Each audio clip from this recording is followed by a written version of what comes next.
Hello student, I am your teacher mister Vishal Gupta. So आज की इस लेक्चर में क्लास 12 फिजिक्स चैप्टर 1 वैद्युत आवेश तथा क्षेत्र का यहाँ पे हम लोग गाउस का नियम को देखने वाले हैं। गाउस का नियम क्या है तथा गाउस के नियम के कितने अनुप्रयोग हैं तथा गाउस के नियम का गणितीय सत्यापन क्या होता है। इस वीडियो में हम लोग यहाँ पे 3 टॉपिक को कवर करने वाले हैं।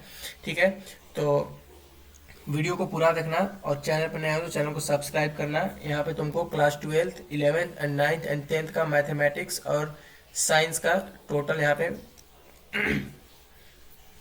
पे तुम लोग को कराया जाता है। ठीक है, तो आज के इस लेक्चर को बिना किसी देरी के चलिए स्टार्ट करते हैं। तो देखो यहाँ पे तुम्हारा है गाउस का नियम। सबसे पहले गाउस का नियम समझो क्या होता है। ठीक है, क्या हमको टॉपिक करना है गाउस का नियम। मैं तुम लोग को बता दे रहा हूँ कि ये जो क्वेश्चन है वो बहुत सारे बोर्डों में पूछ चुका है, जैसे UP board, Jharkhand board, MP board, Rajasthan board, Gujarat board और तुम्हारा ये उत्तराखंड बोर्ड, बिहार बोर्ड। हर एक बोर्ड में मैक्सिमम एक क्वेश्चन 3 नंबर में पूछा जाता है। या तो फिर ये पूछेगा गाउस का नियम पूछेगा, या फिर गाउस का नियम का अनुप्रयोग पूछेगा। उसका 3 अनुप्रयोग होता है।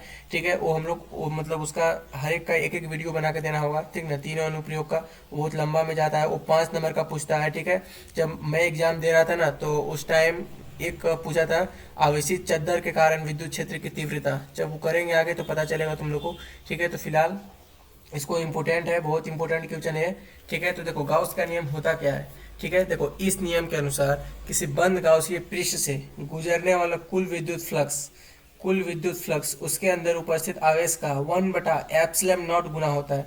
ठीक है, 1/एप्सिलॉन नॉट गुना होता है। ठीक है, ध्यान से सुनो, मैंने क्या बोला, चुपचाप पहले सुनो।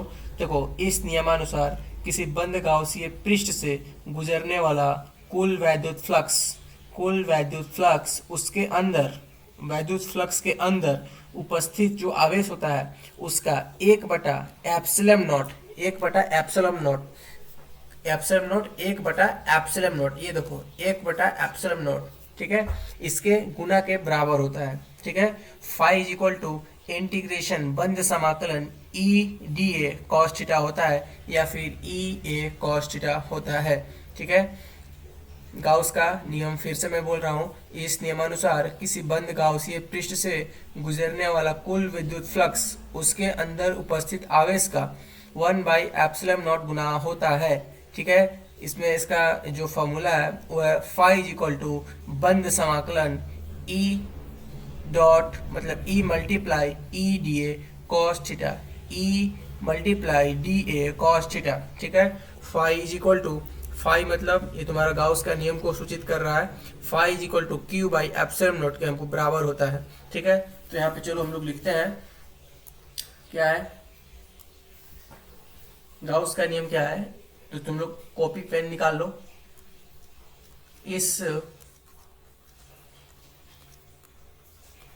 इस नियमानुसार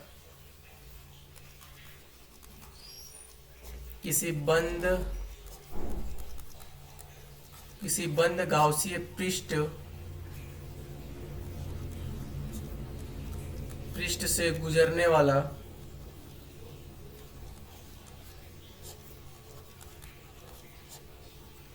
कुल विद्युत फ्लक्स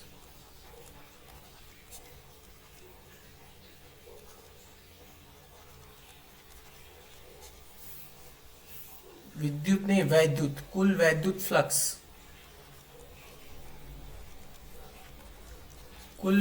फ्लक्स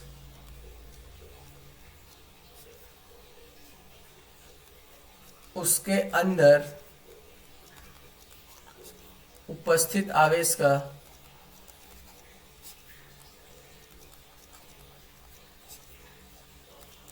1/एप्सिलॉन नॉट गुना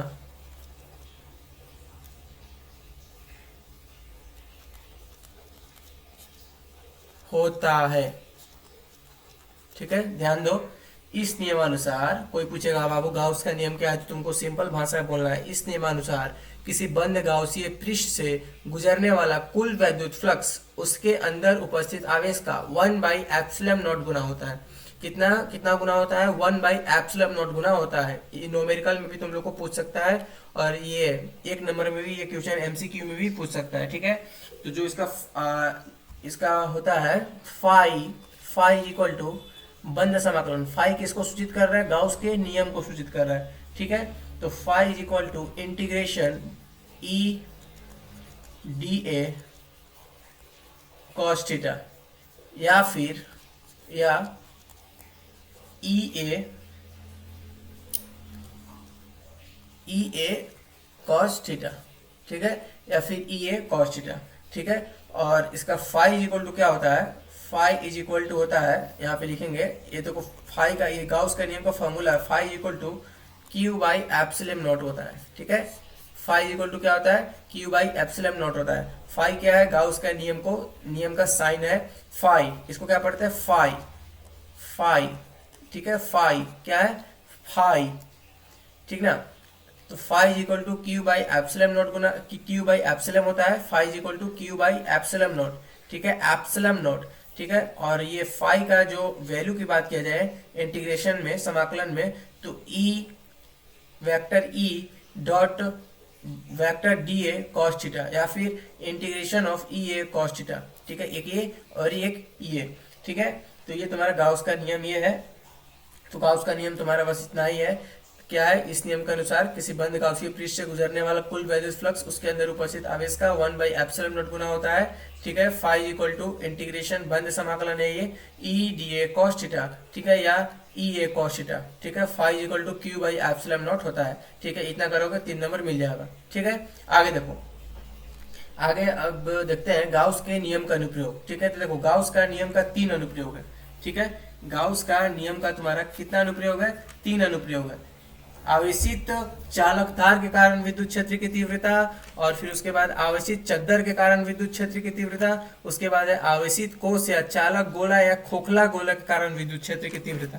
ध्यान दो, गाउस के नियम के 3 अनुप्रयोग है। कौन कौन सा अनुप्रयोग है, आवेशित चालक तार के कारण विद्युत क्षेत्र की तीव्रता, उसके बाद है आवेशित चद्दर के कारण विद्युत क्षेत्र की तीव्रता, उसके बाद है तुम्हारा आवेशित कोष या चालक गोला या खोखला गोला के कारण विद्युत क्षेत्र की तीव्रता। जब हम लोग एग्जाम दे रहे थे तो मेरे को इस सेकंड वाला पूछा था, आवेशित चद्दर के कारण विद्युत क्षेत्र की तीव्रता, झारखंड बोर्ड में पूछा हुआ था, ठीक है। तो ये तुम्हारा नोमेरिकल है तीनों का, ये जो तुम्हारा है ना, जो 3 अनुप्रयोग उस सब पर एक नोमेरिकल है बहुत बड़ा बड़ा, ठीक है ना। तो मैक्सिमम देखा जाए तो तीनों का 10-10 मिनट का वीडियो जाएगा, ठीक है। तो फिलहाल अभी मैं सिर्फ अनुप्रयोग इसमें बता रहा हूँ, ठीक है। उसके बाद तुम लोग को अगले वीडियो में इसका नोमेरिकल दे दूंगा, ठीक है। तो चलो, गाउस के नियम का 3 अनुप्रयोग कौन कौन सा है बाबू देख लो। पहला अनुप्रयोग है आवेशित चालक तार के कारण विद्युत क्षेत्र की तीव्रता, ये हुआ पहला अनुप्रयोग। दूसरा अनुप्रयोग इसी का क्या है, ठीक है, आवेशित चद्दर के कारण विद्युत क्षेत्र की तीव्रता, क्या है, आवेशित चद्दर के कारण विद्युत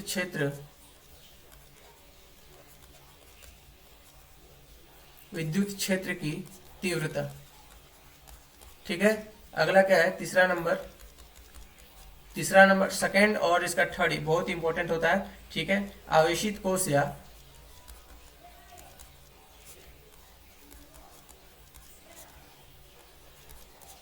चालक गोला या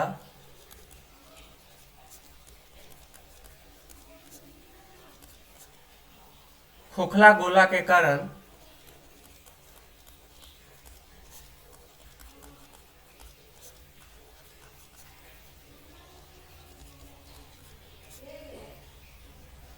विद्युत क्षेत्र की तीव्रता,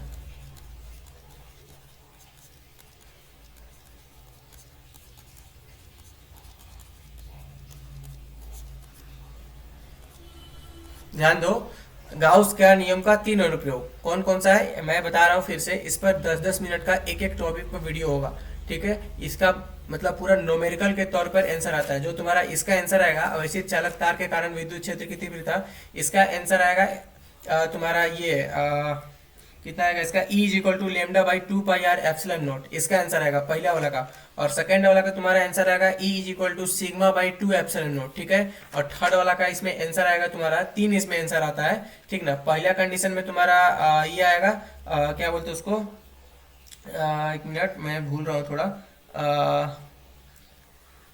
हाँ क्यू बाई एप्सिलम नोट आएगा, ठीक है, पहला कंडीशन में। दूसरा कंडीशन में ई इज इक्वल टू के क्यू बाई आर स्क्वायर आएगा, और तीसरा कंडीशन में E is equal to zero आएगा, ठीक है। तो इसलिए मैं बोल रहा हूँ ये बहुत लंबा लंबा टॉपिक है, इसका वीडियो मैं कल के लेक्चर में 2 वीडियो दे दूंगा, बाकी परसों दिन ये तुम्हारा आवेशित कोश है, चालक गोला है, खोखला गोले कारण विद्युत क्षेत्र की तीव्रता, मोस्ट इंपोर्टेंट क्वेश्चन है ये, ठीक है। गाउस का नियम अगर देखो, ये तुम्हारा अगर गाउस का नियम नहीं पूछता है तो ये तीनों में से एक पक्का पूछेगा, ठीक है। गाउस का नियम का ये अनुप्रयोग है, 3 ही अनुप्रयोग है, ठीक है। तो इसका तुम अनुप्रयोग देख लेना, एकदम आसान है। पहला है आवेशित चालक तार के कारण विद्युत क्षेत्र की तीव्रता, ठीक है। आवेशित चद्दर के कारण विद्युत क्षेत्र की तीव्रता, आवेशित कोश या चालक गोला या खोखला गोला के कारण विद्युत क्षेत्र की तीव्रता, ठीक है। आगे देखो, गाउस के नियम का गणितीय सत्यापन, तो मोस्ट इंपोर्टेंट क्वेश्चन है ये भी, तुमको ऐसे क्वेश्चन दे सकता है, गाउस का नियम लिखे तथा उसका गणितीय सत्यापन करें, या फिर ऐसे क्वेश्चन पूछेगा गाउस के नियम लिखे तथा उनके कितने अनुप्रयोग होते हैं, ठीक है। तो अगर ऐसे पूछा गाउस के नियम कितने, गाउस का नियम क्या है तथा उनके कितने अनुप्रयोग होते हैं, तो तुम सिंपल ये गाउस का नियम लिखना है ये वाला, और फिर सिंपल जाके इसका अनुप्रयोग लिख देना, ठीक है। अगर तुमसे फिर 5 नंबर में ये जो 3 वो दिख रहा है ना, ये 5 नंबर का ही पूछता है हमेशा हर बोर्ड में, ठीक है। मेरे झारखंड बोर्ड में मैक्सिमम 5 नंबर का होता है और मिनिमम 1 नंबर का, तो मैक्सिमम में 5 नंबर का ही ये पूछता है, ठीक है। तो झारखंड बोर्ड वाला इसको ध्यान देना, और यूपी बोर्ड वाले भी। तो देखो कैसे पूछेगा क्वेश्चन, सेकंड वाला जैसे हम ले लेते हैं, आवेशित चद्दर के कारण विद्युत क्षेत्र की तीव्रता, इसको तुम छोड़ के एकदम मत जाना, ये और ये सेकंड और थर्ड वाला, ठीक है। मैं जब कराऊंगा तो तुमको उसका बताऊंगा कौन कौन से पेपर में कितना कितना बारे पूछ दिया है। आगे देखो, गाउस का नियम का गणितीय सत्यापन हम तो करते हैं। हमने क्या पढ़ा था, अभी हमने पढ़ा था फाई इक्वल टू क्या होता है, क्यू बाई एप्सिलम नॉट के बराबर होता है, ठीक है। अभी हमने जस्ट पढ़ा था phi equal to Q by epsilon not के बराबर होता है, ठीक है। और एक हमने पढ़ा था phi equal to E A cos theta, phi equal to E A cos theta होता है, ठीक है। तो सेम इसी चीज का हम यहाँ पे यूज कर देंगे, ठीक है। तो यहाँ पे यहाँ पे देखो, जैसे मान लो एक तुम्हारा ये गोला है, ठीक है, एक तुम्हारा ये गोला है, और ये तुम्हारे एक सेंटर जो है, उसके सेंटर से इसके एक बिंदु तक की दूरी, इसको मान लेते हैं हम आर है, क्या ये आर है, ठीक ना। और इसमें क्यू आवेश है, कौन सा आवेश है इसमें, क्यू आवेश है, ठीक है। तो अब यहाँ पे हम क्या करेंगे, आगे देखो, आगे है phi is equal to E A cos theta. अब इसका सत्यापन कर रहे हैं हम, phi is equal to E A cos theta, ठीक है। Phi is equal to E A cos theta, और phi is equal to E का वैल्यू यहाँ पे हम क्या क्या लेते हैं, ई का वैल्यू ध्यान दो, हमने इसने पिछले वाले वीडियो में बताया वो इसमें था के क्यू बाई आर स्क्वायर, विद्युत क्षेत्र की तीव्रता वाला, ई इज इक्वल टू के क्यू बाई आर स्क्वायर है ना, ई इज इक्वल टू के क्यू बाई आर स्क्वायर विद्युत क्षेत्र की तीव्रता से, ठीक है। तो यहाँ पे हम लिखेंगे ई इज इक्वल टू के क्यू बाई आर स्क्वायर, ठीक है। यहाँ पे हम इधर कॉस्ट में दे देते हैं ई इज इक्वल टू के क्यू बाई आर स्क्वायर, कहाँ से आता है, ये विद्युत क्षेत्र की तीव्रता का ये फॉर्मूला होता है, ठीक है, इज इक्वल टू के क्यू बाई आर स्क्वायर। और तुम्हारा देखो ए जो है, ये जो ए है वो क्या है, एरिया का काम करेगा, ठीक है। तो गोला का एरिया क्या होता है, गोला का एरिया होता है 4 पाई आर स्क्वायर, ठीक है, 4 पाई आर स्क्वायर। और तुम्हारा कॉस 0 डिग्री, यहाँ पे क्या क्या होगा, कॉस 0 डिग्री का वैल्यू क्या होता है, 1 होता है, कॉस 0 डिग्री का वैल्यू 1 होता है, ठीक है। यहाँ पे 0 डिग्री लेंगे, कॉस 0 का वैल्यू 1 होता है, तो यहाँ पे सिंपल हम 1 लिख देंगे, ठीक है। आगे देखो के क्यू बाई आर स्क्वायर, ठीक है, एकदम सिंपल भाषा में समझो, के क्यू बाई आर स्क्वायर, ज्यादा लफड़ा नहीं करेंगे, ठीक ना, एकदम सिंपल है। तुम लोग को सिर्फ नंबर चाहिए और माइंड में कॉन्सेप्ट चाहिए बस, और ज्यादा चीज पे एक्स्ट्रा नॉलेज पे फोकस नहीं करना है, सिर्फ अपने सिलेबस पे ही फोकस करो अभी, ठीक है। के क्यू बाई आर स्क्वायर, और तुम्हारा ये हो जाएगा 4 पाई आर स्क्वायर, ठीक है, 4 पाई आर स्क्वायर से आर स्क्वायर कटा, फाई इज इक्वल टू के Q by 4 pi, phi is equal to के क्यू बाई 4 पाई, ठीक ना, फाई इज इक्वल टू के क्यू बाई 4 पाई। अब देखो के इज इक्वल टू एक फार्मूला होता है, K is equal to 1 by 4 pi, 1 by 4 pi epsilon not, ठीक है, 1 बाई 4 पाई एप्सिलम नॉट, ये भी फार्मूला होता है, इसके पीछे वाले वीडियो में मैंने बताया हुआ था, ठीक है। K is equal to 1 by 4 pi epsilon not, तो सेम यही फार्मूला यहाँ पे रख देंगे, ठीक है। तो फाई इज इक्वल टू के का वैल्यू होता है 1 बाई 4 पाई एप्सिलम नॉट, और तुम्हारा ये ऊपर तुम्हारा के क्यू, ऊपर तुम्हारा बचेगा क्यू, और ये तुम्हारा 4 पाई, ठीक है। तो 4 पाई से 4 पाई कट गया, तो तुम्हारा सिंपल क्या बचा, क्यू बाई एप्सिलम नॉट, ठीक है।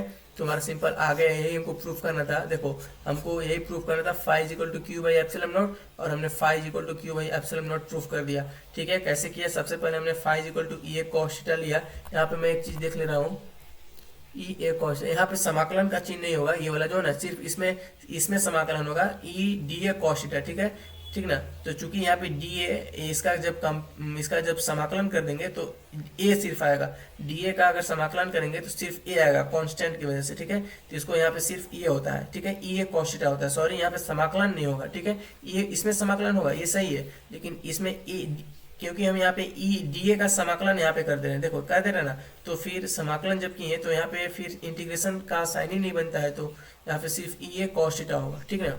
आगे देखो तो यहाँ पे तुम्हारा ई ए कॉस थीटा हमने लिया, phi equal to A cos theta, phi equal to E is equal to, हमने पढ़ा हुआ था पिछले वाले लेक्चर में कि ई इज इक्वल टू के क्यू बाई आर स्क्वायर होता है, तो के क्यू बाई आर स्क्वायर मैंने लिया वैद्युत क्षेत्र की तीव्रता से, और यहाँ पे फिर ए एरिया क्या है, गोला का क्षेत्रफल क्या होता है, तो गोला का क्षेत्रफल पाई आर स्क्वायर होता है, तो पाई आर स्क्वायर कॉस 0 डिग्री लिया, ठीक है। कॉस 0 डिग्री का वैल्यू हमने, कॉस 0 डिग्री का वैल्यू 1 होता है, ठीक है, तो यहाँ पे हमने कॉस 0 डिग्री का वैल्यू 1 रख लिया, और उसके बाद k Q by r square 4 pi are square, r square तुम्हारा कटा है यहाँ पे, और फिर उसके बाद यहाँ फाइव इज इक्वल टू के क्यू बाई 4 पाई बचा सिर्फ, तो के इज इक्वल टू एक और फार्मूला होता है, K is equal to 1/4 pi epsilon not, K is equal to 1/4 pi epsilon not, मैंने रखा के का वैल्यू 1/4 पाई एप्सिलॉन नॉट, ये बाकी तुम्हारा ये क्यू 4 पाई था, तो यहाँ पे तुम्हारा क्यू 4 पाई यहाँ पे मैंने ले लिया, ठीक है, क्यूब 4 पाई लिया, और फिर उसके बाद यहाँ पे तुम्हारा क्यूब 4 पाई से 4 पाई कटा, तो क्यू बाई एप्सिलॉन नॉट बचा, तो क्यू बाई एप्सिलॉन नॉट यहाँ पे हमने प्रूफ कर दिया,